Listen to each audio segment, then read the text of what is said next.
right, week 2 and 82 in my office.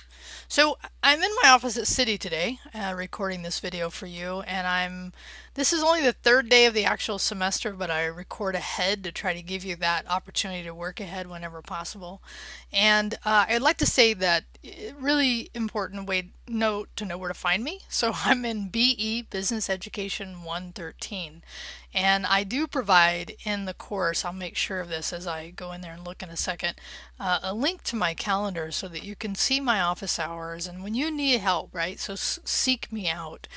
And even if my hours, which are generally noon to almost 1 Monday through Thursday, if those don't work, contact me and let's see if we can work that out. And hopefully you're using Canvas, most of you are, to contact me. So just wanted to say that. And then what I want to go over now is what we have coming up in week 2.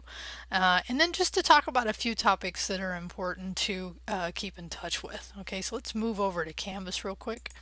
So in here, let me see if I indeed did put that in here. Oh, I did. Look at that. Okay, so I didn't have this populated until just the other day. I realized I had missed doing it. So my office hours are here, and I'm in the classroom on these days, and I'm recording today, a week ahead. And generally, I do try to record on Wednesday. And then on Friday, this is actually a virtual office hour, which means I'm working at home, but still available when you need me. But again, contact me if these don't work for you. Okay. So anything else in here? Oh yeah, so the other thing I wanted to say here is that in the past for this particular class, I've offered to have a hangout for the class, and I right now just set this up for one of my other classes. So if you all, which reminds me, okay, so just know, so what you're doing now is you're going to take notes on this relatively short video. You will have another video for lecture this week, so go ahead and get it set up, right? So go ahead and open up your lecture document, put in, week 2, and then you could put week 2 class topics, and then just note some of the things that I've been talking about. Okay, so that's how you'll generally see this, is the video I'm recording for that week. To go over that week, you'll also include in your items.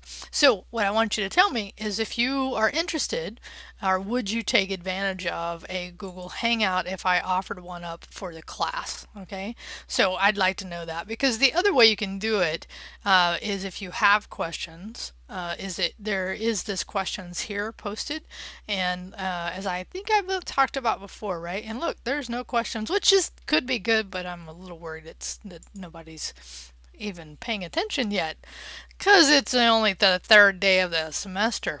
Okay, now having said that, I did post this attendance, and many of you have posted and done replies. That's great.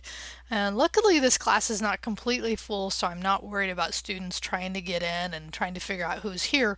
But having said that, it is really important that you do the attendance. So it's a reporting requirement I have. And for these first 2 weeks, right, it's really important because it shows me who's really interested and on track to take the course and to complete. So really make sure you're doing that, okay? And there was Christy, I believe, posted some great content feedback to me about the hands-on for the Hello World. So that was really helpful. So, for those students working ahead, you have a special place in my heart to help me make sure the content is clean, because sometimes based on previous semesters and the way I've placed things, it may not be completely clear. So, feedback to me is always helpful. Okay, so let's move down here. I've already published, matter of fact, I went ahead and published week 2 and 3.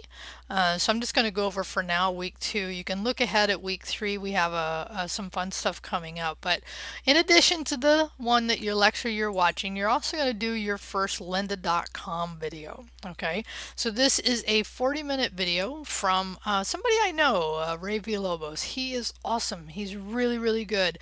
And this is really a continuation of what you got in the week 1, which is becoming a web developer. And this is just another aspect of looking at it more from what do you need to become these? The other one laid out the track and really kind of the larger view. So this drills down a little more, right? So you'll be taking this in this particular one. It's a 40-minute video, and you'll take notes on the whole thing. Right? So sometimes based on the length of the topics, you'll have these spread across weeks, but this particular week we're going to watch all these. So it's good. Use these headings, right? Use the headings and then you can use the subheadings here, and it's just good to have this. So I think this is a really nice beginning into understanding what does it mean to be a web developer, and in this case the context of a full stack versus front end, because really what you're going to be focused on here is more the front end.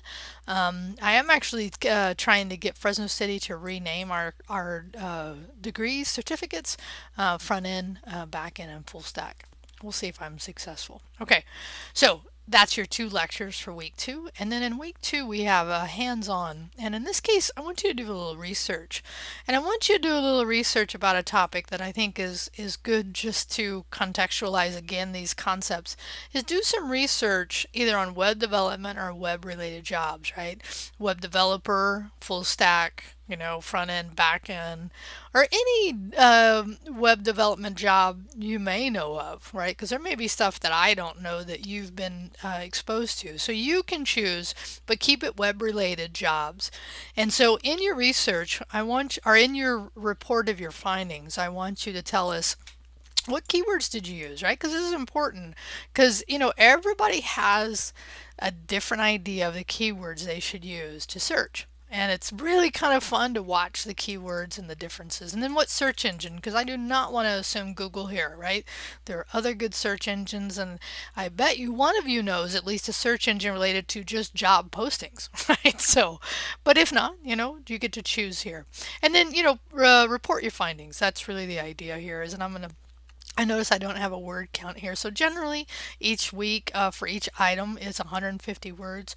Remember too that idea of when you post, so your main post is due by the Thursday and then your replies are due by Monday. All right, so then provide links, right, on things that you find, and then maybe something that surprised you in your research, right, and researching these topics. So, and this was just again the idea of when these posts are due. So that's your hands-on for week 2, and then for the current topics, which clicked on the wrong one. For the current topics, you could almost call these two the same. These are both more current topics. We'll get into more of the hands-on stuff starting in week 3. But for the current topics, really, I want you to do this. There's a fairly short video here. Not the most, he's a little dull, but the information is great, so it's worth setting through the 7 minutes, I think, of what this is. And it's really talking about the difference between web apps, web applications, web apps, and websites. And then, here's what I want you to do. I want you to watch this video and then summarize, right, what the video helped you understand, and maybe provide examples, right? Go out and find what you might consider a website versus a web app. Right, so and then provide links to those, right, and then maybe in your reply here, format maybe site versus apps and provide your links, right, and then write 100 words for that. Now this one, a little more writing, because I also want you to do is to tell us if you have a site or an app you'd like to build, right, or need to build for someone, right, and then give this a heading of build it and they will come, right, so 150 words here. Again, I normally don't give that many, but this is a really important topic. Both of these really setting the stage for some of the stuff that we're going to do. Okay, so that is your week 2 work. And just to preview, I don't know if I think I will create a video for week 3 to go along. But if you happen to want to work ahead, right, I'm going to go ahead and provide the lynda.com one we're going to do next. And then mapping your network is from another class. Okay, so I'll just warn you about this one. This is from my CIT15 class, and these students get it about halfway through the semester, but I think this is a really great example, but I'm going to wait and go over it. I'm just going to say if you're working ahead, you're going to see that as well. And then let's see, what's the current topics? This is the one I actually haven't. Oh, this one will probably change. I'll probably take this one off and then actually repost this one because this one is actually related to something that happened last time. So I'll do the magic of letting that be unpublished. All right. So that's your week 2 video. And what I'd like to say is that welcome on board. I hope you found this course already to be what you're expecting, or maybe surprising in some ways. I hope you've got the lynda.com and went down to the Fresno County Library and got that taken care of. If you didn't, then you're going to need to at least get a 30-day trial for that so that you can get through that those items. But it's really easy. It may just take a little time for you to go down and do it. But again, remember, as I said before, that thing easy to get. Got to work a little to go get it, but it's worth $25 a month. Not only for this class, but just in your own personal development. Okay. All right. Have those notes in there, and now include in that your week 2 lecture from Ray Villalobos. Have a great weekend. Stay cool.